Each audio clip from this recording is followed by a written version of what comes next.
有冇試過喺職場或者社交場合聽見某個人一開口講唔夠3句，你心入面就隱約覺得呢個人唔係咁簡單？又或者相反，有些人講嘢滔滔不絕，口若懸河，但聽完之後，你只係覺得佢喺度講廢話，甚至暴露出佢底牌盡出，思維混亂。好多人以為講嘢好聽、講得快、唔卡頓就叫口才好。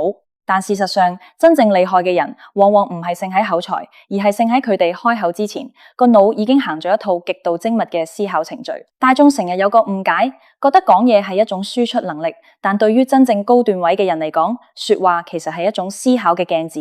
你開口講嘅每一句話，都暴露緊你嘅認知邊界、情緒管理能力、個人格局同埋你對局勢嘅掌控力。今日我想同大家深層拆解一下嗰啲頭腦極度清醒、做事頂尖嘅人，喺佢哋開口講嘢之前，個腦究竟喺度思考緊啲咩？點解佢哋一開口就能夠言之有物，甚至一句話就扭轉局勢？我哋先嚟睇一個好常見嘅現象，好多人去參加聚會或者開會，總係急於表現自己，搶住發言。呢種人通常有一種表達焦慮，生怕自己唔講嘢就會被邊緣化。但你有冇留意到，會議室入面最尾發言嗰個，或者平時話唔多，但一開口就全場肅靜嗰個，先至係真正嘅大局掌控者。呢個就係說話前思考嘅第一個層次，調控發言嘅動機。平庸嘅人講嘢，動機往往係情緒驅動嘅，例如我想證明自己啱，我想反駁你，我想傾訴我嘅委屈，或者純粹係我忍唔住想講，呢啲全部都係被動嘅本能反應。但頭腦好嘅人，佢哋開口之前，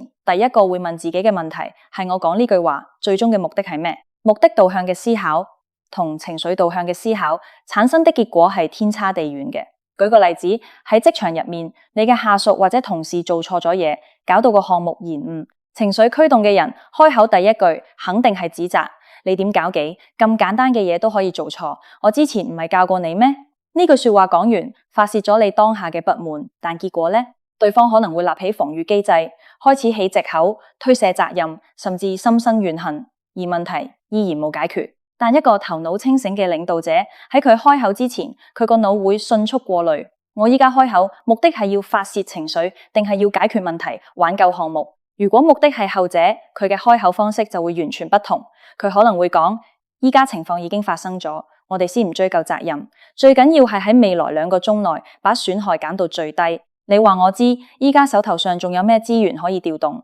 你看，後者完全冇一句廢話，但一開口就展現出強大嘅控制力同解決問題嘅能力，這就是思考動機之後嘅說話力量。第二個頭腦好嘅人喺開口前會思考嘅事，叫做資訊嘅非對稱性同受眾心理。簡單啲講，就係聽我講嘢嘅人係邊個？佢哋聽得懂咩？佢哋想聽咩？好多人講嘢之所以令人覺得聽得好累，或者覺得佢冇水平，原因往往唔係佢內容錯，而係佢完全冇受眾意識。佢哋習慣用自己嘅專業術語、自己嘅邏輯框架去講嘢，完全忽略咗對方嘅接收能力。例如一個做 IT 嘅工程師去向一個完全唔識技術嘅老闆匯報，如果佢一開口就係各種代碼、架構、伺服器參數，老闆只會覺得佢唔懂溝通，缺乏商業思維。真正厲害嘅工程師開口前會喺腦海中做一次語言翻譯，把複雜嘅技術問題翻譯成老闆聽得懂嘅成本、風險、時間同回報。講到呢度，我哋不妨睇下歷史同現實中嗰啲真正頂尖嘅溝通者，佢哋從來唔會展現過度嘅優越感，反而懂得向下兼容。向下兼容唔係看不起人，而係一種極高嘅情商同智商。當你嘅認知水平高過對方嘅時候，你能夠用最淺白、最生動嘅語言，把極度複雜嘅道理講清楚，呢個先係真正嘅水平。相反，用生僻詞彙、深奧理論去包裝自己，往往係內心缺乏自信，試圖掩飾底氣不足嘅表現。第三，真正頭腦好嘅人喺說話前會進行2次過濾，特別係對預設前提同邏輯漏洞嘅審視。我哋平時講嘢好容易掉入各種心理陷阱同邏輯謬誤入面，例如非黑即白嘅二元對立、以偏概全或者過度聯想。平庸嘅人喺聽到一個觀點嘅時候，腦海入面第一時間浮現嘅係立場，我贊成定係我反對。但頭腦好嘅人，佢哋聽到一個觀點，第一時間係去拆解呢個觀點背後嘅邏輯鏈條。當佢哋準備表達反對意見嘅時候，佢哋唔會急於否定對方嘅結論，而係會思考對方之所以得出呢個結論，佢嘅預設前提係咩？佢嘅資料來源可靠嗎？佢嘅推論過程有冇漏洞？例如喺商務談判入面，對方提出咗一個好苛刻嘅條件，口才好但頭腦衝動嘅人可能會即刻用強硬嘅態度駁回，呢個條件絕對唔行，你呢係獅子大開口。呢種回應好輕易就會將談判推入死胡同，但一個深度思考嘅談判者，佢開口前會想，對方提出呢個條件背後真實嘅訴求係咩？佢係要利潤，定係要安全感，定係佢需要向佢哋嘅高層交差？當佢諗通咗呢一點，佢開口嘅時候就能夠繞過表面的爭執，直接攻擊問題嘅核心。我明白你哋對成本控制有好高嘅要求，但如果我哋喺交付期上做一些調整，係咪可以喺唔改變整體預算嘅情況下達到你哋嘅標準？呢種說話方式一開口就展現出極高嘅戰略眼光，把對立嘅雙方拉回到同一條船上。第四，說話前嘅思考仲包括對邊界感同人性弱點嘅精準拿捏。不知大家有冇遇到過一種人，佢哋自稱直爽，講嘢直，話自己心直口快，你唔好介意啊，然後就開始講一些極度傷人或者完全冇分寸嘅說話。其實所謂嘅講嘢直，9成9都係極度自私同缺乏思考能力嘅表現。佢哋把唔願意思考點樣尊重人包裝成真性情。頭腦好嘅人深諳人性嘅弱點，佢哋知道人類本質上係一種情緒動物。邏輯只能說服人嘅理智，但情緒先至能決定人嘅行為。你講嘅話再有道理，如果傷害咗對方嘅尊嚴，觸碰咗對方嘅逆鱗，對方就算喺邏輯上被你駁倒，喺行為上一樣會跟你對抗到底。所以頂尖嘅人喺開口之前，個腦入面會有一條極度清晰嘅安全邊界。佢哋會問自己：我呢句話講出口，會唔會讓對方落唔到台？會唔會破壞長期嘅信任關係？我係咪喺唔必要嘅地方贏咗口舌，卻輸咗大局？喺香港呢個高度商業化、講求效率同人際網絡嘅社會入面，呢種留有餘地嘅說話藝術尤其重要。老一輩嘅香港企業家成日講留一步後路俾人，就係留一步後路俾自己。喺說話上同樣適用，真正有水平嘅人，就算喺佔盡上風，道理完全喺自己呢邊嘅時候，開口講嘢依然會給對方留一個梯子落。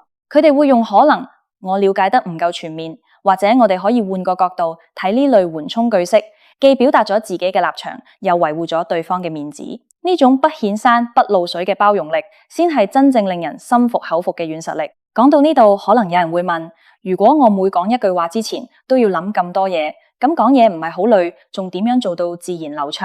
呢個問得好。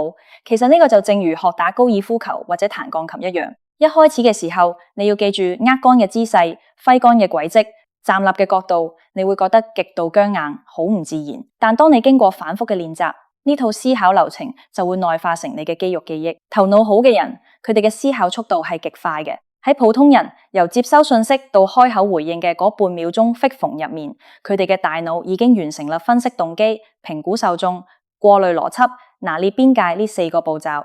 呢種能力唔係天生嘅，而係後天高度自律同持續思考訓練出嚟嘅成果。我哋再嚟拆解一下嗰啲真正厲害嘅人喺不同嘅具體場景入面係點樣運用說話前思考來展現高水平嘅。第一個場景，面對質疑同攻擊嘅時候，平庸嘅人面對質疑，反應係反擊。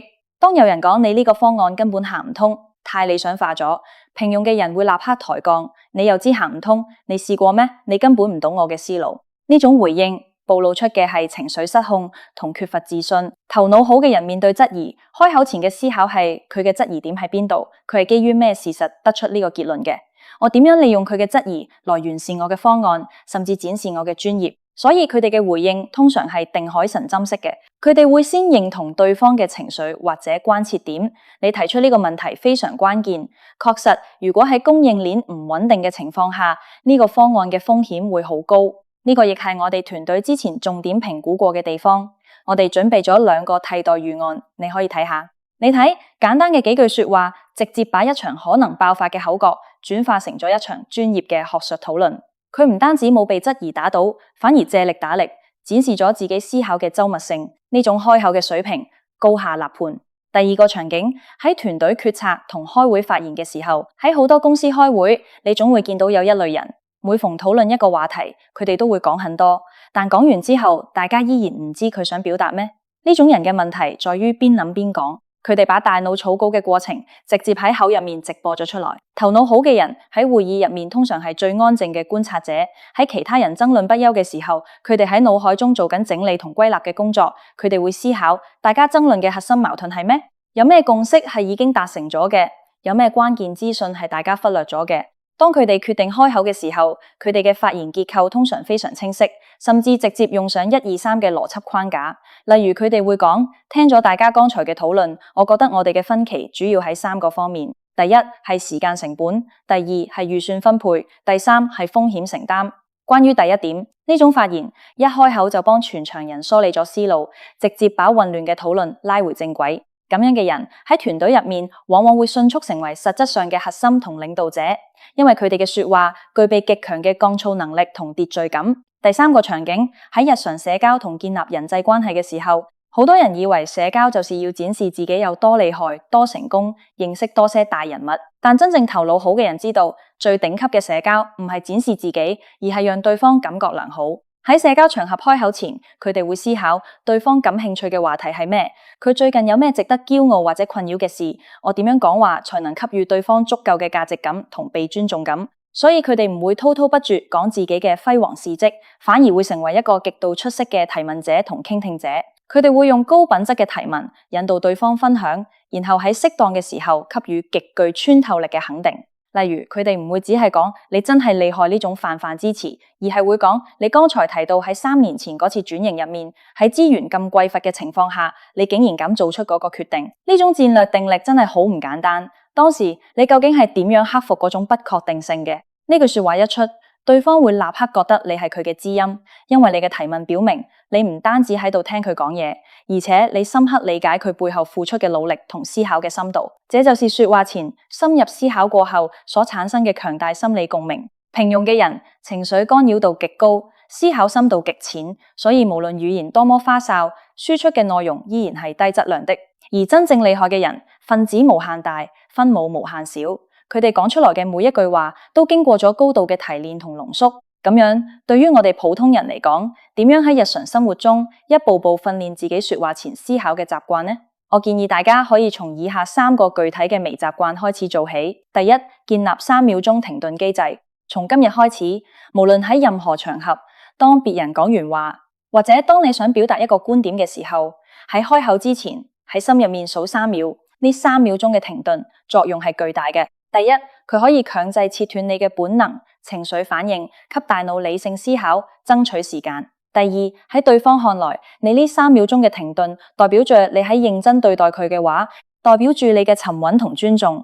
一個永遠急於接話嘅人會給人一種浮躁感，而一個懂得適度停頓嘅人會給人一種強大嘅氣場同壓艙石般嘅安全感。第二，養成結論先行邏輯喺後嘅說話習慣。喺開口之前，喺腦海中把你想講嘅內容做一次裁減，先問自己，如果我只能講一句話，我要講咩？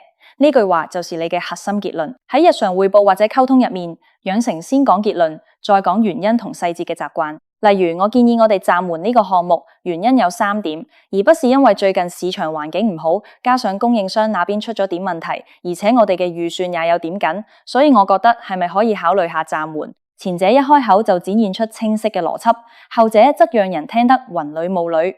說話前嘅思考，很大程度上就是整理邏輯順序嘅過程。第三，進行換位思考嘅模擬演練。喺準備進行重要溝通，例如求職面試、薪酬談判、跨部門協調或者同伴侶溝通重大事宜之前，唔好只係單向準備自己想講咩，喺紙上寫落對方嘅立場。佢最擔心嘅風險係咩？佢最渴望獲得嘅利益係咩？如果我是佢，我聽到我呢段話，我第一個反應會係咩？當你能夠喺開口之前，喺腦海中把對手或者聽眾嘅心理路程演練一遍，你嘅說話內容就會具備極強嘅針對性同說服力。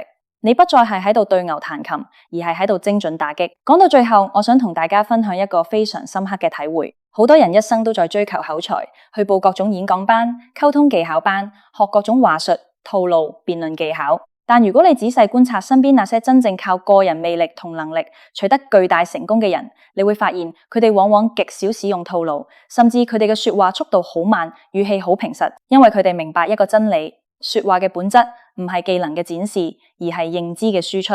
一個缺乏深度思考、認知匱乏嘅人，就算學咗再多嘅話術，一開口依然會暴露出佢嘅淺薄同混亂，套路只能掩飾一時，而思考嘅深度才能決定你嘅高度。相反，當你開始習慣喺開口前深入思考，當你學會克制無意義嘅表達欲，當你懂得尊重語言嘅力量，你會發現你講嘅話會變得越來越少，但每一句話嘅分量卻會變得越來越重。你講話嘅次數減少咗，但你在別人心目中嘅影響力反而大幅提升咗。你不再需要靠滔滔不絕來吸引注意，因為你嘅每一次開口都係一次高質量的思想輸出，都喺展示着你強大嘅內在秩序同思維深度。所謂真正厲害嘅人，唔係口才好，意思唔係話佢哋唔識講嘢，而係佢哋已經超越咗講嘢呢個物理動作，把說話變成了佢哋思考、佈局、解決問題嘅強大工具。